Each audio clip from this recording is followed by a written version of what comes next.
थे शान आजम मगर आमना का जाया वही सबसे अफजल आया, वही सबसे अफजल आया, वही सबसे अफजल आया।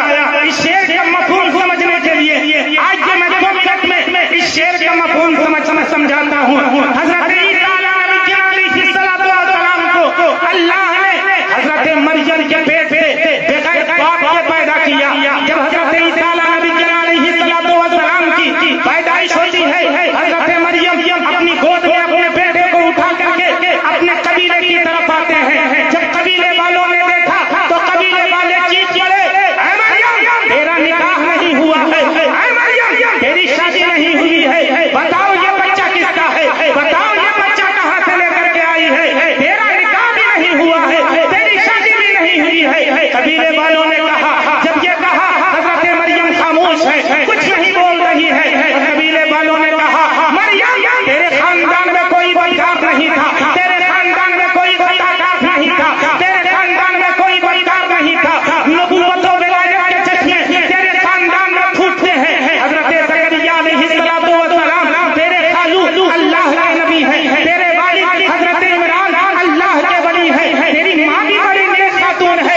मरियम तू इतनी बदकार कैसे हो गई, मरियम तू इतनी खताकार कैसे हो गई, बताओ ये किसका बच्चा है, बताओ ये बच्चा कहाँ से लेकर के आई। हजरत मरियम खामोश है, कोई जवाब नहीं दे रही है। अल्लाह ने कहा, मरियम तुझे कुछ बोलना नहीं है, इसलिए अगर तुम दलीलें भी दोगे ये तेरी बात मानेंगे नहीं। हजरत मरियम ने कहा, परवरदिगार अगर कुछ बोलेंगे नहीं मेरी इज्जत की हिफाजत कैसे होगी, मेरी इज्जत की बचेगी, मेरी इज्जत कैसे बचेगी। अल्लाह ने कहा, मरियम घबराने की जरूरत नहीं है, अगर हम तुझे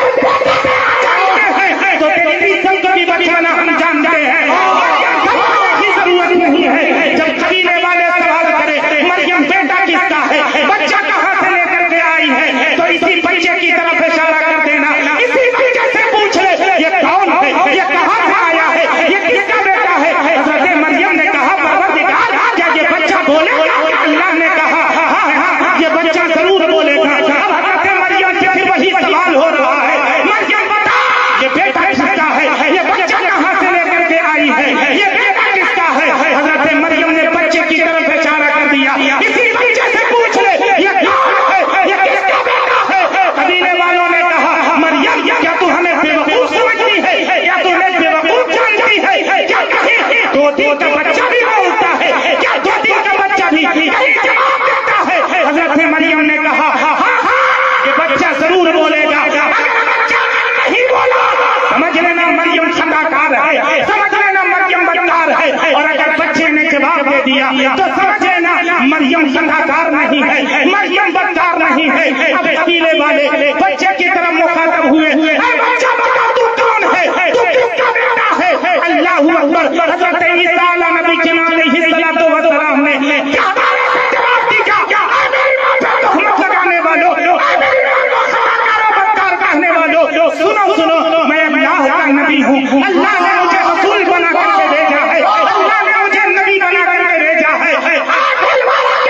मुसलमानों की तवज्जो चाहता हूँ, हजरत ईसा वो है जिसको अल्लाह ने बगैर बाप के पैदा किया, हजरत ईसा वो है जिसको अल्लाह ने बगैर बाप के पैदा किया, हजरत ईसा वो है जिन्होंने अपनी रिसालत की गवाही अपने गहवारे में दी है, अपने बचपने में दी है, लेकिन अल्लाह पुकार करके कहते हैं शान आज़म जाया वही से अफजल आया, वही से अफजल आया। किसी सवाल करने वाले ने सवाल किया, के ताजदार आप कैसी बातें कर रहे हैं, एक बच्चा बगैर बाप के पैदा हो रहा है, एक बच्चा अपनी रिसालत की गवाही अपने बचपने में दे रहा है, क्या इससे भी अल्लाह की कोई निशानी होती है, क्या इससे भी ज्यादा ताज्जुब से कोई शय हो सकती है। आला हज़रत कहते हैं, सुनो एक बच्चा जब अपने नबूवत की गवाही अपने गहवारे में दे तो ये जरूर ताज्जुब की बात है, लेकिन जब एक बच्चे की गवाही वो शय दे जिसमें कभी जान ही ना रही हो तो ये और ज्यादा ताज्जुब की बात है। हज़रत ईसा वो है जिन्होंने अपने नबूवत की गवाही अपने बचपने में दी है, लेकिन अपने मुक़द्दस पर कुर्बान जाओ, तुम्हारा नबी वो है, हमारा नबी वो है, जब जगह के धरती पे जलवा कर मक्का के कंकरियों ने कलमा पढ़ करके कहा हुजूर आ गए। मक्का